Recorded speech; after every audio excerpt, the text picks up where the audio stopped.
भगवान बोले कि दुख शोक आदि को श्रद्धा पूर्वक के साथ किसी भी दिन मनुष्य श्री सत्यनारायण शाम के समय ब्राह्मण और बंधुओं के साथ धर्म पुराण होकर पूजा करें। भक्ति भाव से नैवेद्य केले के फल घी दूध और गेहूं का चूर्ण स्वाया लेवे। गेहूं के अभाव में साठी का चूर्ण शक्कर अथवा गुड़ ले तथा भक्ति भाव से भगवान को अर्पण करे। बंधु बंधुओं से ब्राह्मणों को भोजन करावे तथा पश्चात स्वयं भोजन करे। रात्रि में नित्य गीत आदि का चरण योजन कर श्री सत्यनारायण भगवान का स्मरण करता हुआ समय व्यतीत करे। तो इस प्रकार व्रत करने पर मनुष्य की इच्छा निश्चय पूरी हो जाती है। विशेषकर कलिकाल में मृत्यु लोक पर यही मोक्ष का सरल उपाय है। इति श्री सत्यनारायण प्रथमोध्याय संपूर्ण। बोल सत्यनारायण स्वामी महाराज की जय।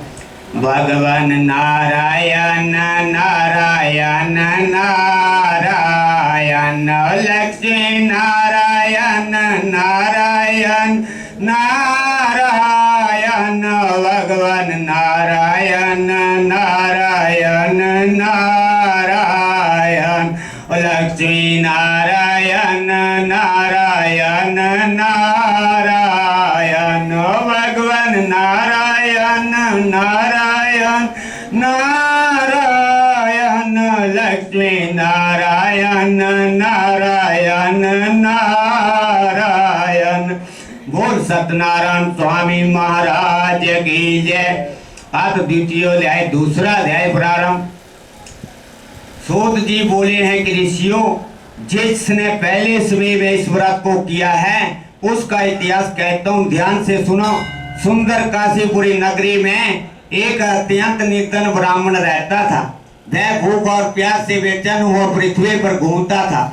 ब्राह्मणों से प्रेम करने वाले श्री भगवान ने ब्राह्मण को दुखी होकर बूढ़े ब्राह्मण का रूप धारण कर उसके पास जा आदर के साथ पूछा कि हे विप्र, तुम नित्य ही दुखी होकर पृथ्वी पर क्यों घूमते हो? कि हे श्रेष्ठ ब्राह्मण, यह सब मुझसे कहो, मैं सुनना चाहता हूँ। बूढ़ा ब्राह्मण बोला, मैं निर्धन ब्राह्मण हूँ, भिक्षा के लिए पृथ्वी पर भिजता हूँ। हे भगवान, यदि आप इससे छुटकारा का उपाय जानते हैं तो कृपा करके कहो। वृद्धा ब्राह्मण बोला है कि श्री सत्यनारायण भगवान मन वांछित फल देने वाले हैं, इसलिए हे ब्राह्मण तो उनका पूजन कर, जिसके करने से मनुष्य सब दुखों से मुक्त होता है। तो ब्राह्मण को व्रत का सारा विधान बतलाकर बूढ़े ब्राह्मण का उदाहरण करने वाले श्री सत्यनारायण भगवान अंतर ध्यान हो गए। जिस व्रत को वृद्धा ब्राह्मण ने बतलाया है मैं उसको करूँगा। यह निश्चय करने पर उस वृद्धा ब्राह्मण को रात में नींद नहीं आई। वह सवेरे उठकर श्री सत्यनारायण भगवान के व्रत का निश्चय कर भिक्षा के लिए चल दिया। उस दिन उसको भिक्षा में बहुत धन मिला, जिससे बंधु बंधुओं के साथ उसने श्री सत्यनारायण का व्रत किया। इसके करने से वह विपर सब दुखों से छोड़कर अनेक प्रकार की संपत्तियों से युक्त हुआ।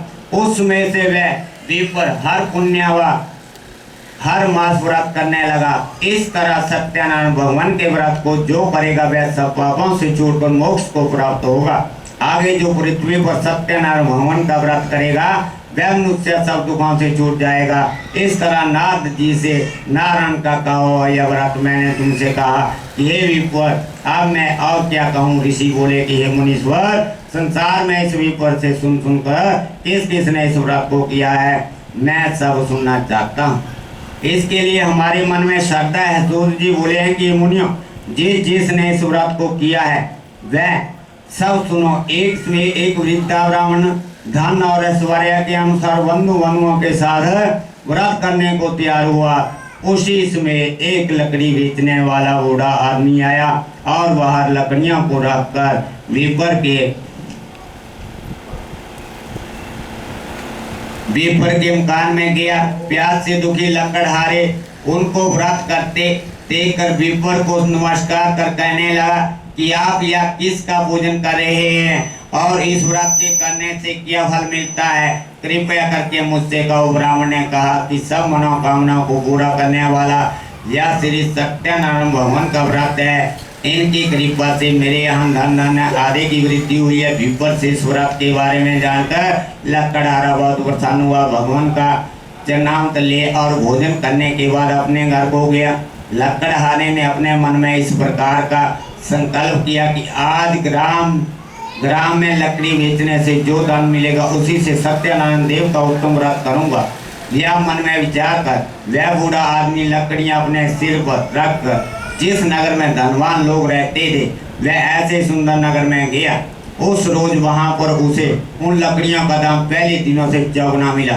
तब वह बूढ़ा लकड़हारा दाम ले और अति प्रसन्न होकर पक्के केले की फली, शक्कर की, दूध और दही, कोई जोड़ना इत्यादि श्री सत्यनारायण भगवान का व्रत की कुल सामग्रियों को लेकर अपने घर गया।